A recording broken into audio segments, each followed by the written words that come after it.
주님께서 여러분과 함께 루카가 전한 거룩한 복음입니다. 그때 예수님께서 제자들에게 사람의 아들은 반드시 많은 고난을 겪고 원로들과 수석사제들과 율법학자들에게 배척을 받아 죽임을 당하였다가 사흘 만에 되살아나야 한다 하고 이르셨다. 예수님께서 모든 사람에게 말씀하셨다. 누구든지 내 뒤를 따라오려면 자신을 버리고 날마다 제 십자가를 지고 나를 따라야 한다. 정녕 자기 목숨을 구하려는 사람은 목숨을 잃을 것이고 나 때문에 자기 목숨을 잃는 그 사람은 목숨을 구할 것이다.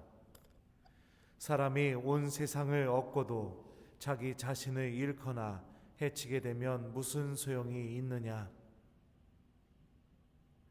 주님의 말씀입니다.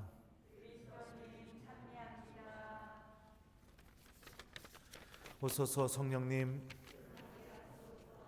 사람이 온 세상을 얻고도 자기 자신을 잃거나 해치게 되면 무슨 소용이 있느냐. 안녕하세요. 이번 주 주일날 저는 한 100분 정도에게 전화를 이렇게 했었습니다. 여기 혹시 전화 받으신 분 계세요? 미안합니다. 예, 그래요. 왜 전화했냐면 코로나로 미사가 중단이 됐다가 재개됐는데 미사 때 안 보여가지고 이렇게 전화를 이렇게 드렸었습니다. 근데 대부분 우리 교우분들이 너무 착하셔가지고 신부님이 전화하면 막 미안하다고 하고 성당 나오겠다고 하고 또 신부님 저 같은 사람 기억해 주셔서 너무 고맙습니다 이렇게도 얘기하고, 그래서 저도 막 통화하다가 막 눈물 나려고 할 때도 막 있고 그렇습니다. 그런데 유독 제 마음을 아프게 하는 분들이 좀 있습니다. 자매님 나 본당 신부예요? 그러면 예 신부님, 아니 제가 저기 새해도 돼서 새해 인사도 할 겸 해서 자매님 미사 때도 못 본 지가 오래돼서 어떻게 지내시는지 궁금해서 전화했다고 이 말을 하려고 하는데 말도 안 끝났는데 저 잘 지내요. 아유 무슨 성당이에요. 코로나인데 위험한데. 5인 이상 집합금지라잖아요. 신부님 저 걱정하지 마세요. 저 몸이 좀 안 좋아서 지금 산에서 운동 중입니다. 바쁩니다 신부님. 마음이 울적해서 지금 산에 와 있습니다 신부님. 여러분들 이런 대접 받으면 마음이 어떨 것 같아요? 저는 자기를 생각해서 전화했는데 그분은 왜 전화했냐는 식으로 막 이렇게 대하면 참 마음이 아픕니다. 그리고 전화하기가 겁이 납니다. 우리에게 정말 생명은 무엇인가? 오늘 말씀은 너에게 생명이 무엇이냐? 넌 어떤 걸 생명으로 여기는가? 그거에 대해서 우리에게 묻고 있습니다. 의사가 만약 지금 여러분들이 어떤 검사를 했는데 큰일 났다고, 이 약을 먹지 않으면 6개월 안에 죽으실 겁니다. 그럼 어떻게 하시겠습니까? 그 약을 사 먹겠죠.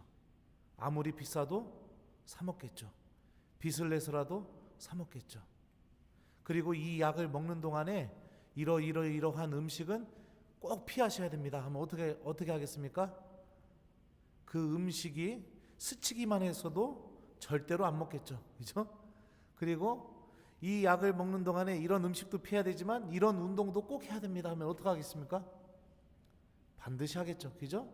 그리고 유튜브로도 지금 내 병명을 알아보고 막 찾고, 그리고 나서 이거를 이긴 사람들의 막 글도 읽어보고 좋다라는 것은 혼자서 공부를 막 해서 할 겁니다. 왜요? 왜 그렇게 합니까? 살려고. 맞습니다. 내 생명이 소중한다는 걸 알기 때문에, 생명에 대한 감각이 있기 때문에 살려고 그렇게 합니다. 자, 그런 경우들이 있어요. 특히 우리 젊은이들, 저도 젊었을 때 그랬었고, 자, 담배를 피면 폐암에 걸리고 막 이것도 안 좋고 저것도 안 좋고 그렇습니다 할 때 우리 젊은 애들이 그 담배 피면 안 된다는 말을 듣나요? 왜 안 들을까요? 생명에 대한 감각이 없기 때문에 그렇습니다. 그런데 어느 날 담배 피다 갑자기 막 피를 토했어요. 막. 그럼 어떻게 됩니까? 그제서야 아이고 이거 하면 안 되는구나 이렇게 알게 되죠. 그러니까 생명의 소중함을 느끼는 순간 우리들의 삶은 변화가 됩니다. 그런데 우리들의 이 육신의 생명에 대해서도 이렇게 소중하게 여길 줄 안다면 이 영혼의 생명의 문제에 대해서는 우리는 어떻게 대하는지 한번 진지하게 생각해 볼 필요가 있습니다. 너무나 신기한 점이 어떤 점이 신기한지 아세요? 제가 우리 본당에 와서 첫 해에 냉담자 찾기 운동을 했었습니다. 그죠? 그때 만났던 냉담자들 중에서 다시 성당에 안 나오는 사람은 제가 전화를 해도 잘 지냅니다 신부님 저 걱정하지 마세요 이렇게 한다는 거죠. 하느님께서 주시는 영적인 생명에 대한 감각이 전혀 없기 때문에 그렇습니다. 주님께서는 매일 미사 때마다 내가 살 수 있는 말씀을 해줍니다. 마치 의사가 당신 살려면 이렇게 해야 됩니다 라고 진료 때 얘기하는 것처럼 주님께서는 미사 때마다 내 영혼이 살 수 있는 생명의 약인 성취를 줍니다. 마치 의사가 나에게 꼭 필요한 약을 처방해 준 것처럼. 그런데 우리들은 육신의 문제에 대해서는 너무나 민감하게 반응하면서 영혼의 문제에 대해서는 너무나 무디게 반응하는 경우들이 종종 있습니다. 마치 젊은 사람들이 담배를 계속 피면서 너 담배 그렇게 피면 폐암 걸려. 그래도 어떡하겠어요? 피면서 생명에 대한 감각이 없기 때문에. 오늘 일독서에서 하느님께서는 모세를 통해 다음과 같이 말씀하십니다. 나는 오늘 하늘과 땅을 증인으로 세우고 생명과 죽음, 축복과 저주를 너희 앞에 내놓았다. 너희와 너희 후손이 살려면 생명을 선택해야 한다. 또 주 너의 하느님을 사랑하고 그분의 말씀을 들으며 그분께 매달려야 한다. 주님은 너희의 생명이시다. 자, 축복과 저주, 그 다음에 생명과 죽음을 내놓고 생명을 얻는 길에 대해서 알려줍니다. 첫 번째가 무엇이냐? 그분의 말씀을 들으며 그분께 매달려야 하고 주님이 나의 생명이라는 사실을 기억하면서 살아가는 것. 이게 바로 생명을 얻는 삶이죠. 이 생명은 영혼을 살리는 힘을 갖고 있고 죄와 절망 속에서 나를 붙잡고 계시는 하나님의 힘을 느끼게 해주고 내가 혼자라고 느껴질 때 성령께서 몸소 말로 다 할 수 없이 탄식하시며 우리를 대신하여 간구해 주십니다 라는 이 바오로 사도의 고백처럼 나와 함께 계시는 성령의 손길을 체험시켜주고 그래서 하느님이 정말로 나의 아버지이시며 나의 아버지시기에 하느님은 절대로 나를 버리지 않고 포기하지도 않는다는 것을 느끼게 해주는 힘을 갖고 있습니다. 돈이 주는 행복, 물질이 주는 행복, 내 출세가 주는 행복, 그 행복과는 다르게 하느님만이 내가 세상에 태어난 순간부터 지금 이 순간까지 단 1초도 당신의 관심 밖에 있었던 적이 없었으며 나의 모든 몸부림을 하느님께서 다 지켜보고 계시고 그때마다 나에게 필요한 은총과 말씀을 미사를 통해서 당신 성경 말씀을 통해서 성체를 통해서 기도를 통해서 우리에게 주고 계시다는 것도 체험시켜주는 게 바로 주님께서 주시는 생명이 갖고 있는 힘입니다. 누구든지 내 뒤를 따라오려면 자신을 버리고 날마다 제 십자가를 지고 나를 따라야 한다.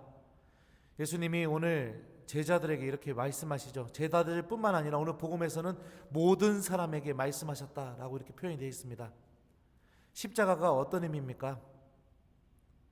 자신을 버리지 않는 이들에게 십자가는 죽음일 뿐입니다.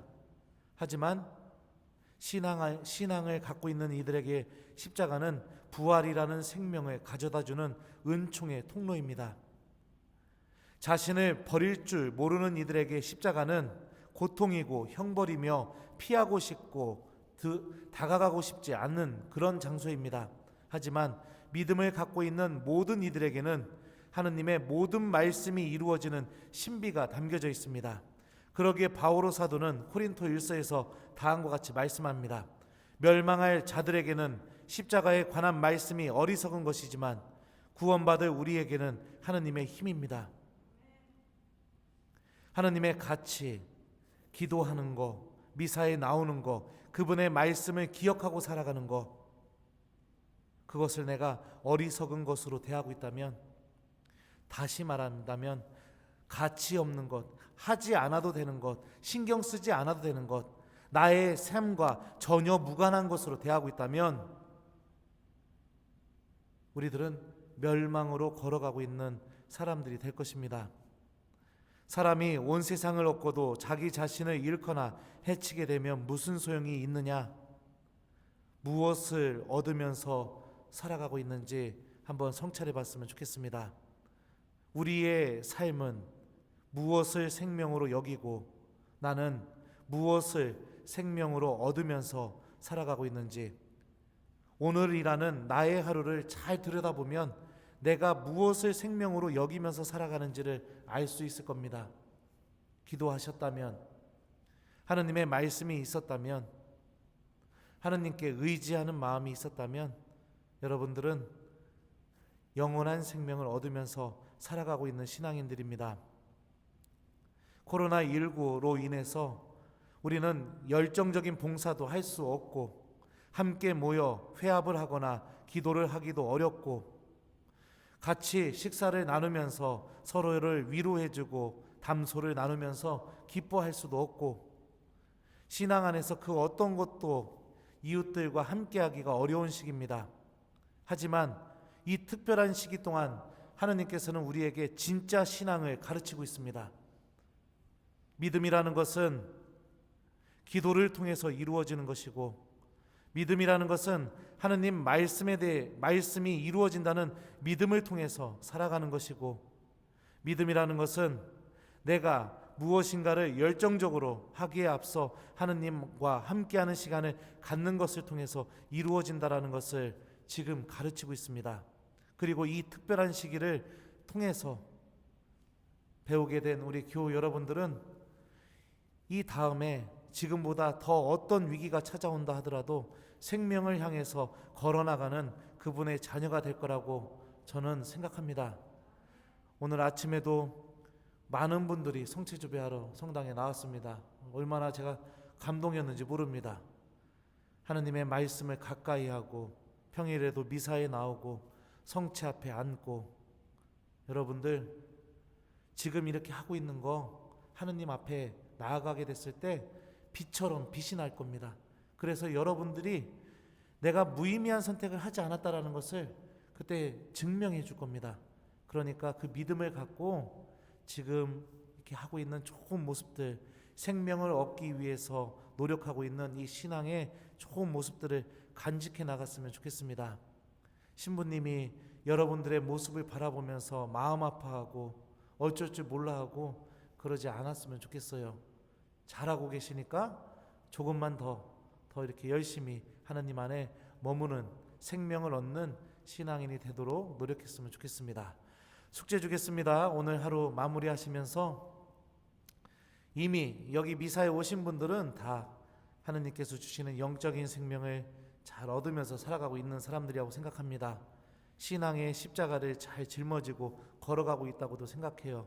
그래서 특별히 어떤 숙제보다 여러분들 오늘 하루를 마무리하면서 하느님께 내가 좀 더 굳건한 믿음과 함께 하느님께서 주시는 십자가와 생명의 길을 잘 걸어갈 수 있는 은총을 달라고 기도하면서 오늘 하루를 마무리해 봤으면 좋겠습니다. 사람이 온 세상을 얻고도 자기 자신을 잃거나 해치게 되면 무슨 소용이 있느냐. 아멘.